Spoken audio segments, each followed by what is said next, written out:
கருத்து வேறுபாடு வருது.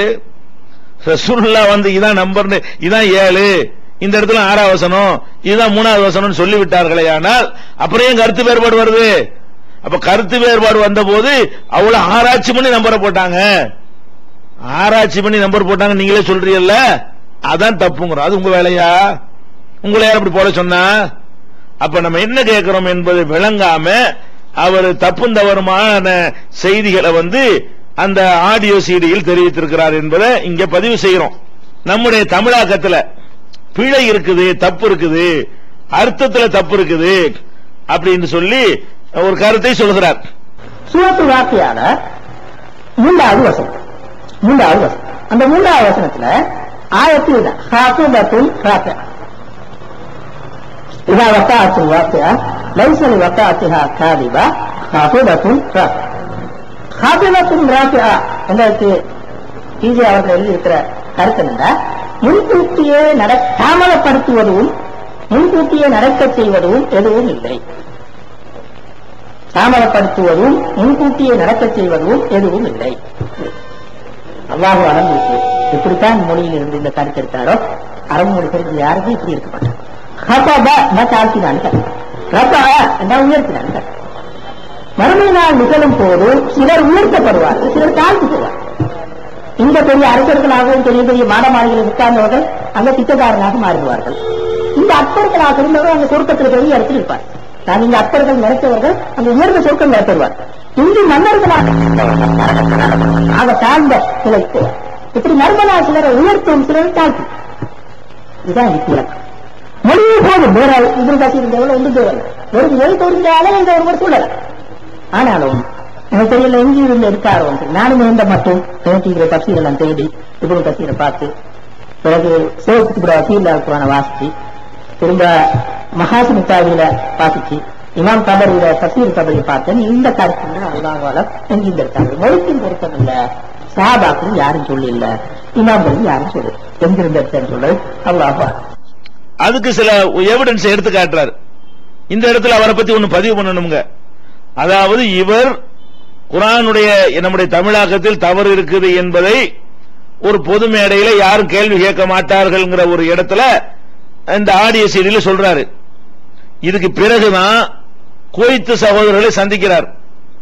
அந்த சகோதரர்கிட்ட கேட்கும் பொழுது மொழிபெயர்ப்புல தப்பு இல்லைங்கிறாருங்க. முந்தி தப்பு இருக்குன்னு சொல்லிட்டாரு சொந்த ஊர்ல ஆடியோ சீடியில, பிந்திதான் குவைத்து சகோதரர்களை சந்திக்கிறாரு. அதுல சொல்றாரு அதெல்லாம் பிழை இல்ல, இந்த 2-3 இந்த குர்ஆனுடைய குறிப்புகளில் இருக்கும் விளக்க உரை வரலாறு எழுதிருக்கோம்ல அதுலதான் பிழை இருக்குது, தமிழாக்கத்துல பிழை இல்ல, இந்த 2-3 விஷயங்களை எடுத்துட்டா மத்த எல்லாம் கரெக்ட் தான் அப்படின்னு சொல்றாரு. பிழை இருக்கான்னு கேட்கிறாங்க, அப்போ சொல்ல மாட்டேங்கிறாரு. அப்படி இருக்கிறவர் ஏன் பிழை இருக்குன்னு சொன்னாரே, ஆனால் அந்த மக்கள் கேள்வி கேட்டுவாங்க, நம்ம தப்பு தவற உளறிடுவோங்கிறதுக்காக வேண்டி அந்த சபையில வந்து பிழை இல்லைங்கிறாரு. ஆனா பொது மேடையில் யாரா கேள்வி கேட்பாங்களா? கேள்வி கேட்க மாட்டார்கள் மேடையில போய் என்ன செய்யறாரு, அந்த வசனத்துக்கு இந்த அர்த்தம் தப்பு, அந்த அர்த்தம் தப்பு அப்படின்னு சொல்லி அவர் சில பட்டியல்களை போடுறாரு. உதாரணமாக சூரத்துல் வாக்கியாங்கிற அந்த சூறாவுல வந்து ஹாஃபிலத்துன் ராஃபியா இதா வகாத்தில் வாக்கியா லைஸ லிவகாத்திஹா காதிபா ஹாஃபிலத்துர் ராஃபியா 3வது வசனம். இந்த வாக்கியா சூறாவுல 3வது வசனத்திற்கு நம்ம என்ன சொல்லி இருக்கிறோம், மொழிபெயர்த்திருக்கிறோம் கேட்டா, இந்த மறுமை நாள் இருக்குல்ல, கியாமத்து நாள், உலகம் அழிகிற நாள், அது வரக்கூடிய நேரத்தில் அது முந்த வர வேண்டிய நேரத்தை விட முந்தி கொண்டு வரக்கூடியதும் கிடையாது, அது பிற்படுத்தக்கூடியதும் கிடையாது, டயத்துக்கு வந்துடும் அப்படின்னு சொல்லி நம்ம மொழிபெயர்த்திருக்கிறோம். அவர் என்ன சொல்றாருன்னு கேட்டா இது தப்பு. ஹாபிலத்துன் ராஃபியாக்கு என்ன அர்த்தம் செய்யணும் என்றால், சிலரை உயர்த்தும் சிலரை தாழ்த்தும். நியாய தீர்ப்பு, சில பேர் சொர்க்கத்துக்கு போவார்கள், சில பேருக்கு நரகத்துக்கு போவார்கள். அப்ப சிலரை உயர்த்தி சிலரை தாழ்த்தும் என்றுதான் இதுக்கு அர்த்தம் செய்யணும். இவர் சொன்ன அர்த்தத்தை வந்து நாம எந்த தப்சீர்லையும் பார்க்கலன்னு தப்சீரையும் துணைக்கு அழைச்சிக்கிறார். ஏன் தப்சீரை துணைக்கு அழைச்சது முக்கியமா கவனத்தில் நீங்க வச்சுக்கிறேன். அடுத்தடுத்து சொல்லக்கூடிய அவர் குற்றச்சாட்டுகள் எல்லாம் தப்சீருக்கு மாத்தமா வர பேசுறாரு. அதுக்காக ஞாபகப்படுத்துகிறேன். இதை சொல்லும் போது மட்டும் என்ன செய்யறாருன்னு கேட்டா எந்த ஒரு தப்சீர்லையும் இது இல்லைங்கிறார்.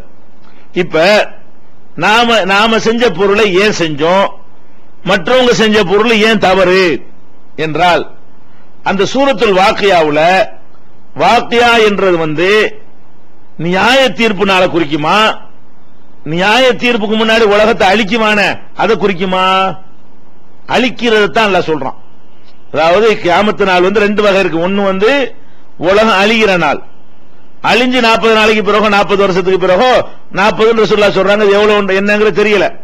அதுக்கு பிறகு அல்லாஹ் என்ன செய்யுமா, திரும்ப அனைவரையும் உயிராக்குவான். அது மஹ்ஷர், அது நியாய தீர்ப்பு, உங்களுக்கு கியாமத், அது எந்திரிச்சு நிக்கக்கூடிய நாள். இது அழியக்கூடிய நாள். இப்ப ஒரு மனிதன் அழியக்கூடிய நாளில உயர்வு தாழ்வு அடைவானா, நியாய தீர்ப்பு வழங்கி பிந்தி சொர்க்கம் நரகம் அல்லாஹ் சொல்லுவான அப்ப உயர்வு தாழ்வு அடைவானா? அப்பதான் அடைவான். அழியும் போது எல்லாம் போட்டு அழிஞ்சு போயிடுவான். நல்லவன் அழிவான், கெட்டவன் அழிவான். அந்த நாளில் யாரையும் உயர்த்துவதும் கிடையாது, அந்த நாளில் யாரையும் தாழ்த்துவதும் கிடையாது. நீங்க இதா வக்காத்தில் வாக்கியான்னு நீங்க பார்த்து நாம எதை சிந்திக்கிறோம், அந்த அர்த்தம் முதல்ல பொருந்தணும். குர்ஆனை பொய்ப்பிக்கக்கூடிய அர்த்தமா இருக்கக்கூடாது. எந்த தஃசீர்ல இருந்தாலும் சரி, மொழியில அந்த அர்த்தம் நம்ம செய்யற அர்த்தம் இருக்குமே ஆனால் அது சரியா இருந்தா அதை ஏத்துக்கணும். நாம என்ன கேட்கிறோம், இதா வக்காத்தில் வாக்கியா, அந்த நிகழ்ச்சி நடக்கும் பொழுது லைசலி வக்காத்தியா காதிபா, அதை மறுக்கக்கூடிய எதுவும் கிடையாது, நிச்சயமா நடந்தே தீரும்.